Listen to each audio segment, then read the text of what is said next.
Hello, folks. So you're getting ready to start on a fabulous project that you've been hoping and dreaming for, looking forward to for a long time. And now you're getting ready to get the whole thing started. And there's a whole bunch out there that we don't know, and there's a whole lot of money you're getting ready to spend. Even if it's a little project, there's a lot of money. Now, on other programs and other videos, we've talked about financing, and we've talked about what type of contractors to hire, what your job should look like. So check out our other videos, and that'll help kind of put some of this all together for you. Now we're at this stage here of contracts. Now, first thing I got to say is I am not a lawyer. I have not taken any lawyer courses. I do expert witnessing for litigation work, so I do have some experience in this, and I've been hired to do as contract consulting, review contracts and things like this. But I am not a lawyer. This is no legal advice. It's just common sense advice. I always highly recommend that whatever contract you get a blessing from your attorney that specializes in contracts. One of the radio shows I had done years ago, it's out there on podcast about the house. We actually had an attorney on with Matt Nagel by state law, and he talked a lot about contracts. So I'd highly recommend that you check out that video. It's out there on YouTube. Been out there for several years, and it's a great one. But now the laws change. Laws are always changing.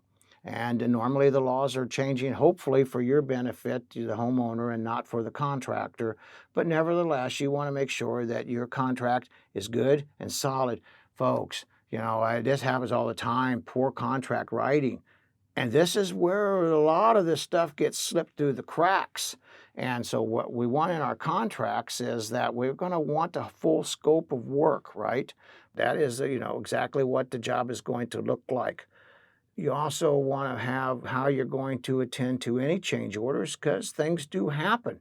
Say, for instance, you have your colors already picked. You got this carpet picked or this hardwood picked, but for some reason it's not in stock and you have to get a change order. Well, you're going to want to make sure you know how change orders are handled. You're going to want things in there like parking. Where are they going to park at? Maybe school buses come down through there. You don't want to have your people parking in front of the mailboxes or the neighbors' mailboxes. You do not let them park on your driveway. We'll talk more about driveways and all this stuff. We'll get more into detail, but this is just kind of just a roundabout of all the different things you want. Accessibility into the building. Even things you're going to want in your contract is where I'm going to store my material. So sometimes, if it's just a simple, I'm going to put my lumber. Well, you don't want your lumber in the street, though sometimes they have to drop it in the street. Well, okay, you got to drop it in the street. You got to have it in your contract. How long is it going to sit in there? Who's liable for it?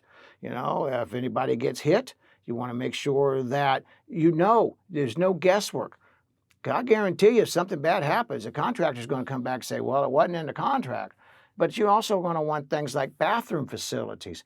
If it's a big project, they might be having one of them Scotty potties, one of them portable toilets out there on the job.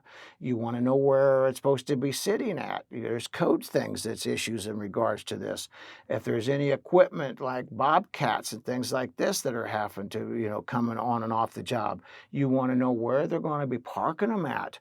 I've seen driveways get cracked and ruined because of this. Driveway's broken. After you parked it on it, who's going to pay for it? When we talk about that, and like I say, and further in the book on how to make sure that doesn't happen. But you're also going to want in your contract, if there's any kind of work shortages or work stoppages, you're going to want payment schedules into there. When you pay your people, how you pay your people, exactly how much time frame you're going to need before you actually get the bill versus pay the bill, all these things. And like I said, we'll go into more detail in other aspects or videos and things of this, but these are just kind of giving you some ideas of what you're making sure that it is. Liens, if there's any liens against you, your legal ramifications for this, anything that you can do to protect yourself. There again, I kick that back into your municipality or your state, making sure that attorney blesses your contract. If you want to have the times that they start, the times that they stop. I was always one that, and I honestly, as a builder, I've been a builder now for over 47 years, 46, 47 years. And so I learned some of this stuff. I was always one, I pushed hard. I pushed real hard. I wanted the guys to work Fridays and Saturdays. I have all this work. I'm trying to get it all done. Well, certain little tiny things. I know this sounds trivial, time of work. Well, there's such a thing as municipality issues that maybe you can start and stop at their time, for your sound nuisances, sound noises, what it calls sound pollution, I guess is what they call it, noise pollution. Also, too, starting and stopping. Where I'm working, I did not ask them of their particular holiday concerns. Some people and some religious holidays, people, they start celebrating or they have to shut down. No more work can be done after sunset on Friday, some sunset on Saturday, some on Sunday. Well, you just want to be courteous and you want it into paperwork, right? So you want all of this into your paperwork and contracts. What else would I want in my contract? I also want to make sure if, say, it comes to blows, and my contractor walks off, or he doesn't do this, or he fails to honor the contract, what do we have to protect my family? What do I have in here to make sure that my family doesn't get hurt? And lawyers will make sure you can help with that. But lawyers will only bless the legalese. You need to be smart enough to know what needs to be in it. Because naturally, attorneys, they're great at what they do, but they don't only know what is legal. They don't know about the parking in front of a mailbox, but I do. Cigarette smoking. A lot of guys smoke. Where do you want them smoking at? Maybe you got a child that's allergic to cigarette smoke. Maybe you're allergic to cigarette smoke. I know I have family members, my dear sister, she can't be around, even smelling cigarette smoke on people bothers her. It affects her, and it affects her badly. So these are little things that you can make sure is in your contract. The golden rule. Oh, I read this. This is an awesome golden rule in contracting. He who has the money makes the rules.